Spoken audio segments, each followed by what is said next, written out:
আসসালামু আলাইকুম এভরিওয়ান, সবাইকে জুমা মোবারক। সবাই কেমন আছেন? আশা করি সবাই ভালো আছেন। আজকে আপনাদের সাথে খুবই মজার একটা রেসিপি শেয়ার করব, সেটা হলো কোপ্তা। তবে আজকের কোপ্তাটা আমি তৈরি করে দেখাবো চিকেন দিয়ে। আপনারা গরুর মাংস দিয়ে করতে পারেন। সামনে আমাদের মুসলমানদের বড় ধর্মীয় উৎসব হলো ঈদ উল আজহা। তো আমরা গরুর মাংস দিয়ে করে থাকি, মুরগি দিয়ে করে থাকি, মাটন দিয়েও করে থাকি। তো আজকে আমি মুরগির মাংস দিয়ে করব। চলে যাচ্ছি রেসিপির মূল পর্বে। এখানে আমি 2 পিস বকের মাংস নিয়েছি হাড় ছাড়া, আর দিয়ে দিচ্ছি এখানে বাইন্ডিংয়ের জন্য এখানে দিয়ে দিচ্ছি ব্রেড, দিয়ে দিচ্ছি 1 চামচ ধনিয়ার গুঁড়া, 1 চামচ জিরার গুঁড়া, 1 চামচ গরম মশলার গুঁড়া, 1 চামচ হলুদের গুঁড়া, 1 চামচ লাল মরিচের গুঁড়া, স্বাদ অনুযায়ী লবণ।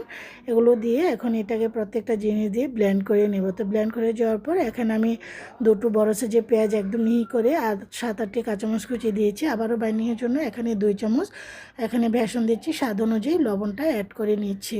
এখন প্রত্যেকটা জিনিস ভালো করে মিক্স করে নিয়েছি। তো ব্লেন্ডারের সাথে ওইসব জিনিসগুলো দিলে খুব সুন্দর কিন্তু মিহি হয়ে যায়। আমি 1/2 চামচ করে আদা রসুন বাটাও দিয়েছিলাম ব্লেন্ডার জারে করে। আপনার চাইলে আস্তটাও দিতে পারেন। তো আমার আস্তটা আসলে ডিপ ফ্রিজে ছিল, সেজন্য আমি বাটাতে দিয়েছি। এখন গোল গোল করে কেটে নিয়ে গোল করে নিয়েছি। তো আসলে যা যা পছন্দ অনুযায়ী কিন্তু কোপ্তার সাইজগুলো করে নেবেন। আমার সবগুলো কোপ্তা হয়ে গিয়েছে। তবে আমি কোপ্তাগুলো একটু ভেজে রান্না করব। আপনারা কিন্তু মশলা কষিয়ে পানি দিয়ে দিতে পারেন বলক ওঠার পর। তো একটু ভেজে নিলে টেস্টটা খুব সুন্দর আসে। তবে এটা যার যার পছন্দ, আমি যেভাবে কোপ্তাটা করে থাকি সেভাবে করে দেখাচ্ছি। আসছে ঈদুল আজহাতে আপনার কোরবানি ঈদে লোভনীয় কোপ্তা করে খেতে পারেন। এই কোপ্তাটা খেতে দারুণ। কোপ্তাগুলো ভাজা হয়ে যাওয়ার পর এখন তেলটা ছাড়িয়ে উঠিয়ে নিচ্ছি। এই ফ্রাইং প্যানটার মধ্যে এখন এখানে দিয়ে দিচ্ছি 1/2 কাপ পেঁয়াজ কুচানো দিয়ে, তারপরে এখানে গরম মশলা দেব, এখানে দারচিনি, তারপরে এলাচ 3-4টি, লবঙ্গ 3-4টি, 5-6টি এখানে দিয়ে দিচ্ছি গোলমরিচ আর তেজপাতা দিয়ে, তারপরে এগুলোকে একটু ভেজে নিব 15 থেকে 20 সেকেন্ডের মধ্যে। থেকে সুন্দর একটা স্মেল বের হয়ে যাবে।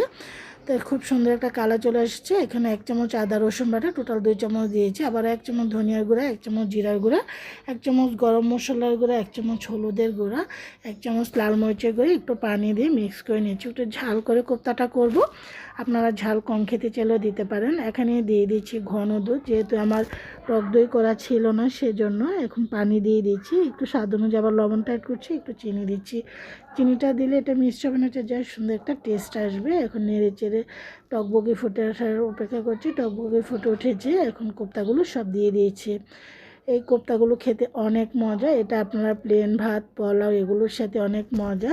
তারপর পরোটা, রুটি, লুচির সাথেও খেতে দুর্দান্ত লাগে, নাড়ুটির সাথে। এখানে 5-6টি কাঁচামরিচ দিচ্ছি, যেন কাঁচামরিচের ঝালটা যেন বের হয়, সেজন্য আপনারা প্রথম অবস্থা দিতে পারেন, বা কাঁচামরিচ আপনারা ব্লেন্ডার জারে মাংসের সাথে দিয়ে করে নিতে পারেন। আস্তে আস্তে কিন্তু গ্রেভিটা ঘন হয়ে আসছে। এখানে দিয়ে দিচ্ছি হলো 1 চামচ গরম মশলার গুঁড়া, এটা সাইগাতে করে ওঠানোর আগে দিয়ে। তো আমার প্রায় কোপ্তাটা হয়ে আসছে। উপরে বেরেস্তা দিয়ে দিচ্ছি, 1 চামচ ঘি দিচ্ছি, এতে করে টেস্টটা কিন্তু দারুণ আসে। তো এটা কিন্তু আস্তে আস্তে দেখবেন চারদিক থেকে তেলটা ছেড়ে আসবে। তো নেড়ে চেড়ে ভালো করে মিক্স করে নিয়েছি। এটার এত সুন্দর ফ্লেভার বের হচ্ছে, এই যে দেখুন চারদিকে যখন তেলটা এরকম উপরের দিকে উঠে আসবে তখনই বুঝবেন যে রান্নাটা কমপ্লিট। তেলটা যখন ছেড়ে না আসবে তখন কিন্তু বুঝতে পারবেন না। চুলা থেকে নামিয়ে চুলাটা অফ করে ঢাকনা দিয়ে ঢেকে চলে যাচ্ছি সার্ভ করার জন্য। আলহামদুলিল্লাহ, চিকেনের এই লোভনীয় কোপ্তাটা খুবই মজা হয়েছে। চিকেন কোপ্তাটা আপনারা এই দিয়ে কিন্তু রান্না করতে পারেন। এখন একটা প্লেটে নিয়ে কেটে দেখাচ্ছি। খুবই সুন্দর সিদ্ধ হয়েছে, আলহামদুলিল্লাহ অনেক মজা হয়েছে। সবাই ভালো থাকেন, আল্লাহ হাফিজ।